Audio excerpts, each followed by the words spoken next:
Hello NEB student, topic for today is application of derivative है। Class 12 को म्यानेजमेन्टको पनि हो, साइन्सको पनि हो। अनि म्यानेजमेन्टमा चाहिँ 5 मार्क्सको सोध्छ है। अब to know about this chapter है, यो च्याप्टर थाहा पाउनको लागि अथवा बुझ्नको लागि you need to know 3 terms के कस्ट, रेभिन्यू र प्रॉफिट है। Cost function is denoted by CQ, revenue function is denoted by RQ and profit function is denoted by pi Q है। के हुन्छ भन्दाखेरि यो कस्ट, रेभिन्यू र प्रॉफिट जुन छ नि, यसको चाहिँ दुईटा रिजल्ट आउँछ के। यदि हामीले डिभाइड बाई क्वान्टिटी गर्यो भने चाहिँ यो कस्ट, रेभिन्यू र प्रॉफिट छ नि, यसको अगाडि एभरेज भन्ने टर्म आइदिन्छ। As for example, average cost भनेकै cost function divide by quantity, average revenue भनेकै revenue function divide by quantity, average profit भनेकै profit function divide by quantity. यो एउटातिर भयो है। अब नेक्स्टतिर अर्को रिजल्ट के आउँछ भन्दाखेरि यदि हामीले यही कस्ट, रेभिन्यू र प्रॉफिटलाई डेरिभेटिभ गर्यौं विथ रेस्पेक्ट टु क्वान्टिटी भन्यो भने यो कस्ट, रेभिन्यू र प्रॉफिटको अगाडि एउटा टर्म आउँछ, त्यसलाई मार्जिनल भन्छ है। As for example, marginal cost भनेको MCQ equal to D by DQ CQ है। कस्ट फंक्शन के हुन्छ भन्दाखेरि हामीले के गर्यौं, कस्ट फंक्शनको डेरिभेटिभ गर्यौं with respect to quantity Q है। अब रेभिन्यूमा पनि के गर्यौं, रेभिन्यू फंक्शनको डेरिभेटिभ गर्यौं with respect to quantity. Marginal प्रॉफिटमा पनि के गर्यौं, प्रॉफिट फंक्शनको डेरिभेटिभ गर्यौं विथ रेस्पेक्ट टु क्वान्टिटी है। अब पोइन्ट टु बी नोटेड के हुन्छ भन्दाखेरि ब्रेक इभन पोइन्ट भनेको के हो यो पनि थाहा पाउनुपर्छ के है। ब्रेक इभन पोइन्ट भनेको चाहिँ जतिखेर cost function equal to revenue function हुन्छ नि, त्यतिखेर के हुन्छ भन्दाखेरि ब्रेक इभन पोइन्ट हुन्छ के। अर्थात् ब्रेक इभन भनेकै न त प्रॉफिट भयो न त लस भयो, नाइदर गेन नर लस। यदि प्रॉफिट पनि हुँदैन लस पनि हुँदैन भने त्यो सिचुएसनलाई के भन्छ, ब्रेक इभन पोइन्ट भन्छ है। अब ब्रेक इभन पोइन्ट निकाल भन्यो भने क्वेसनमा के गर्नुपर्छ, हामीले कस्ट फंक्शन र रेभिन्यू फंक्शनलाई कम्पेयर गरेर एक्स को भ्यालु निकालेर रेभिन्यू फंक्शन निकाल्नुपर्छ है। सरी है, एक्स को भ्यालु निकाल्नुपर्छ है। अब सेकेन्ड कुरा है, पोइन्ट टु बी नोटेडमा दोस्रो भनेको के हो भन्दाखेरि रेभिन्यू फंक्शन है। के हुन्छ भन्दाखेरि कतिखेर डाइरेक्ट रेभिन्यू फंक्शन दिँदैन के, डिमान्ड फंक्शन दिन्छ अनि क्वान्टिटी दिन्छ। त्यस्तो बेला चाहिँ रेभिन्यू फंक्शन भनेकै डिमान्ड इन्टु क्वान्टिटी हो, अर्थात् आरक्यू भनेकै पी इन्टु क्यू हो। अल्टरनेटिभली सधैँ क्वान्टिटीलाई क्यूले नै डिनोट गर्दैन के, कहिलेकाहीँ एक्सले पनि डिनोट गर्छ। यदि एक्सले क्वान्टिटीलाई डिनोट गरिरहेको छ भने क्वेसनको ठाउँमा एक्स राख्ने, क्वान्टिटीको ठाउँमा यदि क्यू भनिरहेको छ भने क्यू राख्नुपर्छ है।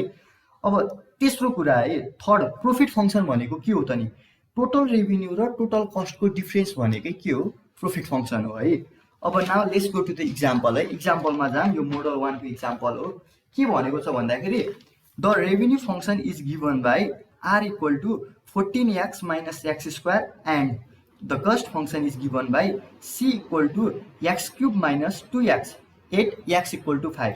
8x इक्वल टु 5 मा चाहिँ के निकाल भनेको छ भन्दाखेरि एभरेज कस्ट पनि निकाल, मार्जिनल कस्ट पनि निकाल, मार्जिनल रेभिन्यू पनि निकाल, प्रॉफिट पनि निकाल भन्यो है। अब हामीले अगाडि सिकेको कन्सेप्टले हामीलाई के हेल्प गर्छ भन्दाखेरि यहाँ के भनेको छ, ए नम्बरमा एभरेज कस्ट निकाल भनेको छ नि त। एभरेज भन्ने बित्तिकै वर्ड आउने बित्तिकै हामीले के गर्नुपर्छ रे, डिभाइड गर्नुपर्छ हो। त्यही भएर अब हामी के गर्छौँ, हियर कस्ट फंक्शन भनेको एक्स क्यूब माइनस 2x भयो। अब एभरेज कस्ट निकाल्नको लागि चाहिँ कस्ट फंक्शनलाई क्वान्टिटीले डिभाइड गर्छौँ। अब यो क्वेसनमा त एक्स दिएको छ नि त, त्यही भएर हामीले के गर्यौँ, cx डिभाइड बाई एक्स। यसमा चाहिँ एक्सले क्वान्टिटीलाई डिनोट गरिरहेको छ। यस्तो गर्दाखेरि एक्स स्क्वायर माइनस 2 यो त एभरेज कस्ट आयो, तर क्वेसनले त हामीलाई average cost X equal to 5 को ठाउँमा निकाल भनेको छ नि त। त्यही भएर AC 5 equal to 5 square minus 2, जुन एन्सर आयो नि एभरेज कस्टको ठाउँमा, त्यसको ठाउँमा एक्सको ठाउँमा चाहिँ हामीले 5 राख्नु पर्यो के। 5 स्क्वायर माइनस 2 गर्दाखेरि 23 आउँछ। Hence average cost 8x equal to 5 equal to 23। अब बी नम्बरमा मार्जिनल कस्ट निकाल भनेको छ है। मार्जिनल कस्ट निकाल भन्ने बित्तिकै, मार्जिनल भन्ने वर्ड आउने बित्तिकै हामीले के बुझ्छौँ भन्दाखेरि डेरिभेटिभ निकाल्नु पर्दो रहेछ भन्ने बुझ्छौँ है। त्यही भएर यहाँ कस्ट फंक्शन लेख्ने, cost function equal to X cube minus 2x है।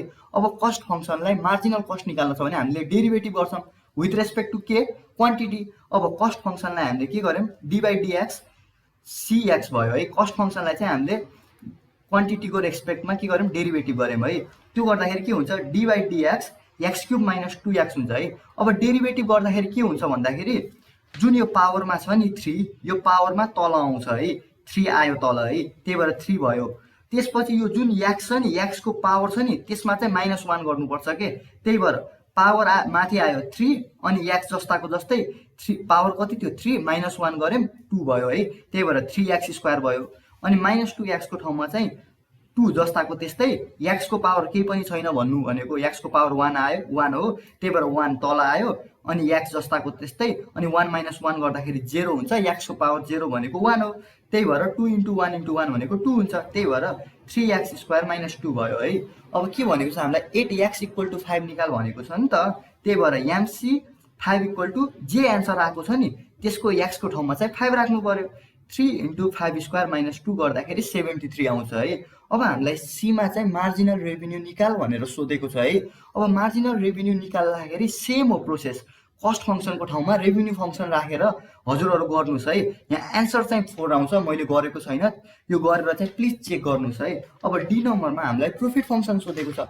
अब प्रोफिट फङ्सन भनेकै रेभिन्यू फङ्सन र कस्ट फङ्सनको डिफ्रेन्स हो। त्यही भएर हामीले πx = rx - cx गर्यौँ।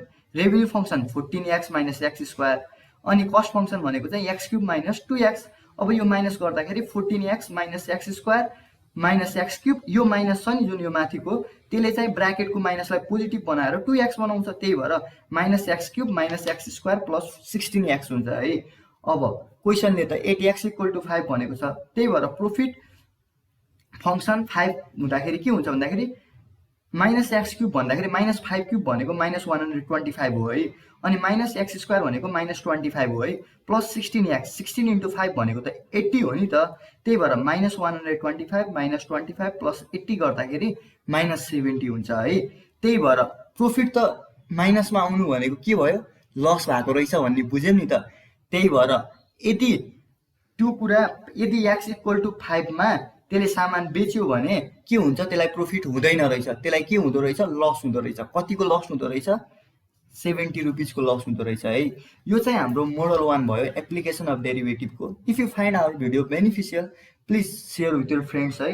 नेक्स्ट भिडियोमा चाहिँ हामी यसकै सेकेन्ड मोडल स्टेसनरी पोइन्ट कसरी निकाल्ने, इन्क्रिजिङ फङ्सन र डिक्रिजिङ फङ्सन कसरी थाहा पाउने भनेर विल बी डिस्कसिङ है। Stay safe, take care, subscribe गर्न नबिर्सिनु होला।